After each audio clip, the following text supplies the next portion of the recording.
2024 సంవత్సరం న్యాయ పోరాట సంవత్సరంగా పాటించాలని ఎస్సీ ఎస్టీ బాధితులకు దళిత నేత న్యాయనాయంగా విజ్ఞప్తి చేశారు. స్థానిక దళిత హక్కుల పరిరక్షణ సమితి కార్యాలయంలో మీడియా సమావేశంలో పాల్గొని మాట్లాడారు. కార్యక్రమంలో దారా అంజయ్య, కాకమను రవి, దారా కోటేశ్వరరావు తదితరులు ఉన్నారు.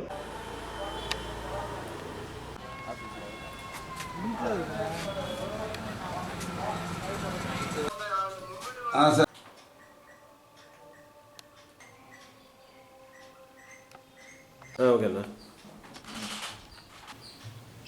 2024 సంవత్సరాన్ని న్యాయ పోరాట సంవత్సరంగా ప్రకటిస్తున్నాం. ఎందుకంటే రాజ్యాంగం అంబేద్కర్ ద్వారా అనేక హక్కులు సాధించుకున్న మన దేశంలో, ముఖ్యంగా మన రాష్ట్రంలో ఈ కారంచేడు, చుండూరు ఫలితాల పోరాటంకి వచ్చిన ఎస్ఎస్టీ యాక్టు, తర్వాత వచ్చిన సవరణ చట్టం 2015. కానీ మన ప్రకాశం జిల్లాలోనే దళిత ఉద్యమం ఆవిర్భవించింది. కానీ దేశమంతా ప్రకాశం జిల్లాలో ఎస్ఎస్టీ చట్టం బాగా అమలవుతుంది అంటున్నారు. కానీ ఇక్కడ కూడా ఈ చట్టానికి రూల్స్ 95లోనే రూల్స్ రూపొందించారు. కానీ ఈరోజు కూడా ఎస్ఎస్టీ యాక్ట్ 95 రూల్స్లో హత్యలు జరిగితే 2.5 ఎకరా మాగానే 5 ఎకరాల భూమి ఇవ్వాలి. కానీ బాధితులు ఒక్కరికి కూడా మెట్ట కానీ మాగాని భూమి కానీ కనీసం ఇంటి స్థలం కూడా ఇవ్వలేదు. అదేవిధంగా ప్రస్తుత కలెక్టర్ దినేష్ కుమార్ అంతకుముందు వచ్చిన వేరు చీరాల్లో కిరణ్ చచ్చిపోయిన బ్రాహ్మణుడు అయినా కానీ ప్రవీణ్ కుమార్ ఆ కేసులో రిలీఫ్ ఉద్యోగం ఇచ్చారు, జూనియర్ అసిస్టెంట్. కానీ ప్రస్తుత collector Dinesh Kumar SC ST act తూట్లు పొడుస్తూ ఉద్యోగాలు ఇవ్వడం లేదు. సప్రెస్ చేయడానికి కేవలం రిలీఫ్ కూడా ఒంగోలులోనే కోడూరు శాంతాన్ని మాది యువతని చంపేసి 2 సంవత్సరాలైంది, డిసెంబర్ 28కి. కానీ ఈరోజు కూడా ఆ కేసులో రిలీఫ్ ఇవ్వలేదు, ఉద్యోగం ఇవ్వలేదు. అదేవిధంగా దేవరకొండ రత్తమ్మని చేంగుర్తిలో ఒక ఎస్టీ ఆమెను చంపితే జస్ట్ రిలీఫ్ ఇచ్చారే కానీ ఇంతమందికి ఉద్యోగం లేదు, రిలీఫ్ ఇవ్వలేదు. అదేవిధంగా అత్యాచార కేసుల్లో కూడా రిలీఫ్ ఇవ్వాలి. కానీ అత్యాచార కేసులు మొత్తం మనం పెండింగ్ ఉంటాయి. సీఎం జగన్మోహన్ రెడ్డి 25/8/2021 సంవత్సరంలో ఎస్ఎస్టీ విజిలెన్స్ మానిటరింగ్ కమిటీ స్టేట్గా జరిపి ఈ కేసులు ఉద్యోగాలు ఇవ్వాలని కూడా ఇమీడియట్గా అని చెప్పాడు, కానీ ఇవ్వలేదు. అదేవిధంగా ఎర్రగొండపాలెం పోలీస్ స్టేషన్లో నాగబోగు అని అతను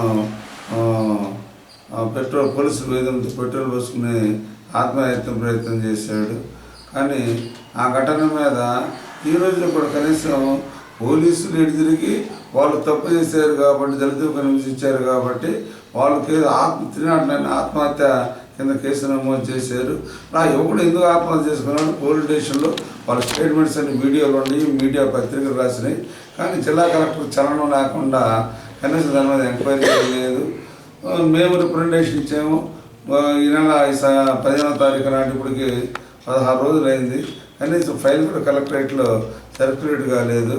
ఆ విధంగా అదే విధంగా తర్వాత ఎస్ఎస్టీ యాక్ట్లో ఈ ప్రభుత్వ అధికారులు ఎస్ఎస్టీల మీద వేధించిన, బాధించిన వాళ్ళ సకాలంలో చట్ట ప్రకారం పనిచేయకపోయినా victimization at the hands of a public servant అనే ఎస్ఎస్టీ యాక్ట్ సెక్షన్ 327 ప్రకారం నేను గతంలో ఎస్సీ కార్పొరేషన్ ఈవో మీద కేసు పెట్టడం 174/2021లో కేసు నమోదు చేసి ఛార్జ్షీట్ కూడా చేయడం జరిగింది.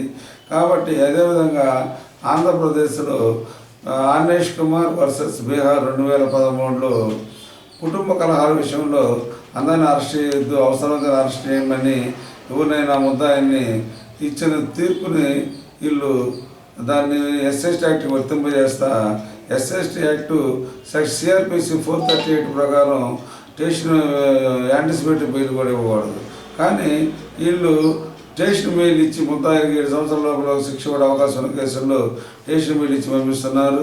కానీ వాళ్ళ వైసీపీ పార్టీ వాళ్ళు అయితే ఒంగోలు మేయర్ గంగాడు సత్యనారాయణ దూషించాడని సుబ్బారావు గుప్తా లాంటి వాళ్ళనేమో అరెస్ట్ చేసి జైలుకి పంపిస్తున్నారు. అంటే ఎస్ఎస్టీ యాక్ట్ వాళ్ళకి అనుకూలంగా వైసీపీ గవర్నమెంట్ వాళ్ళేమో వాళ్ళకి వైసీపీ ఎస్ఎస్టీ యాక్ట్ పెట్టి జైలుకి పంపిస్తున్నారు. మిగతా కేసులు నోటిఫికేషన్లు బెయిల్ ఇచ్చి వీళ్ళు అరెస్ట్ చేయకుండా పంపిస్తున్నారు. కాబట్టి ఎస్ఎస్టీ కేసుల్లో వీళ్ళు మెడికల్ పోస్ట్ మార్టం రిపోర్ట్లు తయారు, ఛార్జ్ షీట్ వేయరు.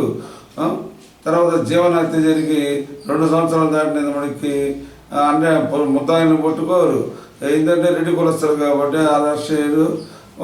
కేసుని అండర్టేక్ చేసిన కోర్టులో కేసు అన్నాడు. కాబట్టి మేము అంబేద్కర్ రాజ్యాంగం ద్వారా కల్పించిన హక్కుని చట్టాన్ని అదేవిధంగా ఎస్ఎస్టీ యాక్ట్లో ఈ 41 CRPCని రద్దు చేయాలి. ఏ డీజీపీ కానీ రాష్ట్ర ప్రభుత్వం కానీ సర్క్యులర్ ఏమి ఇవ్వలేదు పోలీసులకి. కానీ వీళ్ళు యథేచ్ఛగా 41 CRPC ఇచ్చి పంపిస్తున్నారు. దీని మీద మేము సుప్రీంకోర్టులో నిన్న లాయర్లు కూడా హైకోర్టులో విజయవాడ హైకోర్టులో కూడా మాట్లాడాము. సుప్రీంకోర్టులో ఢిల్లీ వెళ్ళి ఈ కేసులో ఎస్ఎస్టీ యాక్టులో బెయిల్ ఇవ్వకూడదని, ఆ ప్రతి కేసులో అరెస్ట్ చేయాలని, ఉన్న చట్టాన్ని ఇంప్లిమెంట్ చేయాలని 41 CRPC ఇచ్చి పోలీస్ అధికారులపై సెక్షన్ 4 నెగ్లెక్ట్ ఆఫ్ డ్యూటీస్ మరియు section 317 victimisation at the hands of public servant కింద కేసులు నమోదు చేస్తామని, న్యాయ పోరాటం చేస్తామని, అదేవిధంగా హత్య కేసుల్లో అత్యాచార కేసుల్లో ఉద్యోగాలు భూములు ఇవన్నీ అధికారుల మీద ఎవరైనా సరే వాళ్ళ మీద కూడా న్యాయ పోరాటం కోర్టుల ద్వారా. ఎందుకంటే ఈ పాత పద్ధతుల్లో ధర్నాలు చేయటం కానీ లేకపోతే మనం రిప్రజెంటేషన్ ఇచ్చినా కానీ వెంటనే 4 రోజుల్లో ఉద్యోగాలు ఇవ్వాల్సి ఉంటే వీళ్ళు పోస్ట్ మార్టం రిపోర్ట్ వచ్చి 2 సంవత్సరాలు దాటినా కానీ ఉద్యోగాలు ఇవ్వటం లేదు.